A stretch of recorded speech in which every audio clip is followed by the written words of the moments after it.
今回はD3500 と 35mm の単焦点で世田谷線沿線の辺りをお散歩スナップしました。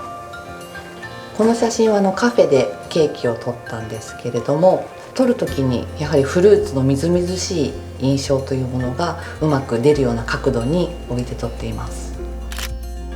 周りの雰囲気というものも完全にぼかしきらずに、でもあくまでもケーキを引き立てるぐらいの見せ方にしたいので、今回は F4.5 の絞りにしました。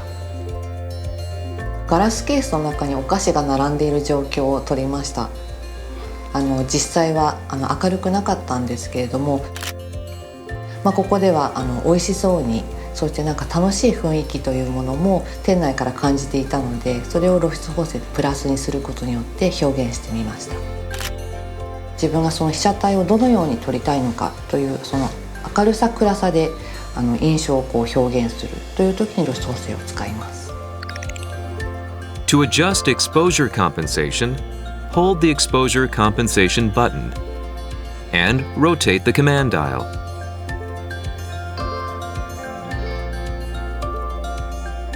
Brightness increases the further the value goes above zero, and decreases the further it goes below.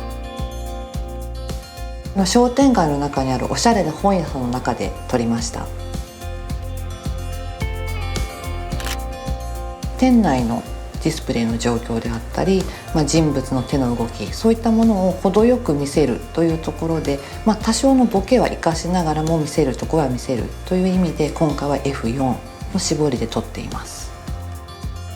先ほどの本屋さんと同じ店内で撮った1枚なんですけれども、窓際のカウンターに置いてあった小瓶が可愛かったので、そこを背景を大きくぼかして撮りました。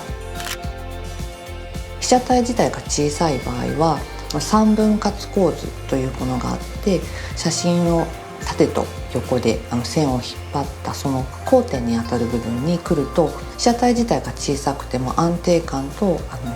目立たせる、印象として目立たせるという効果が生まれると思っています。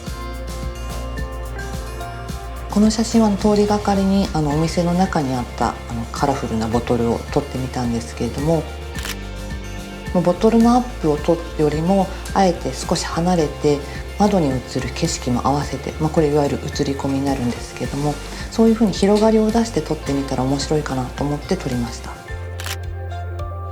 映り込みがあれば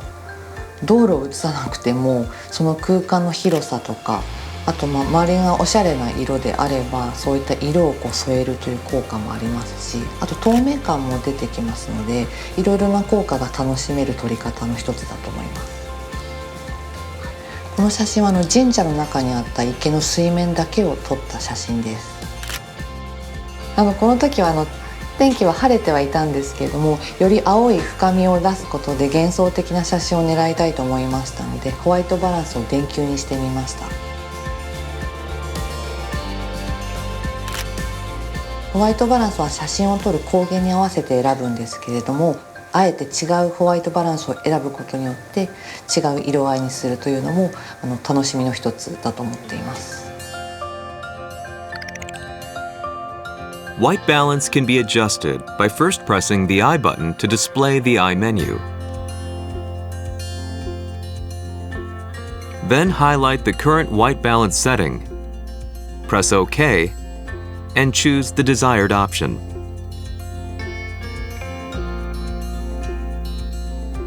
D3500 にはエフェクトモードというのがありますので、特殊効果をかけたような写真を撮ることができます。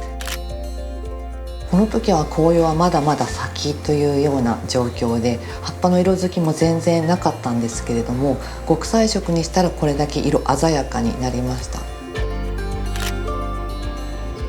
意外と撮ってみないとわからないっていう面白さがあるので、撮ってみたらどうかなという気軽さでエフェクトモードは楽しむのが一番かなというふうに思います。一眼レフカメラの中でもこういうことができるっていうのはすごく楽しいと思います。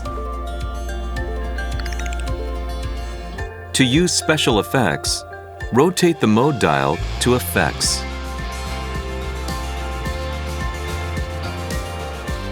And rotate the command dial to choose an option.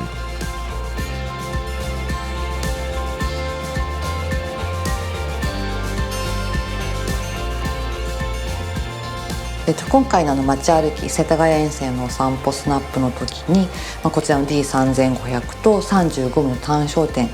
いろいろなシーンで写真を撮ったんですけれども、やはりその自然な距離感でスナップできる楽しさっていうことも実感できましたし、人を撮る時にはそのカメラのコンパクトさもあって圧迫感を与えずに、会話しながら自由に撮れるっていう、そういう自由度もありましたし、いろいろなシーンでとても使いやすいなというふうに思いました。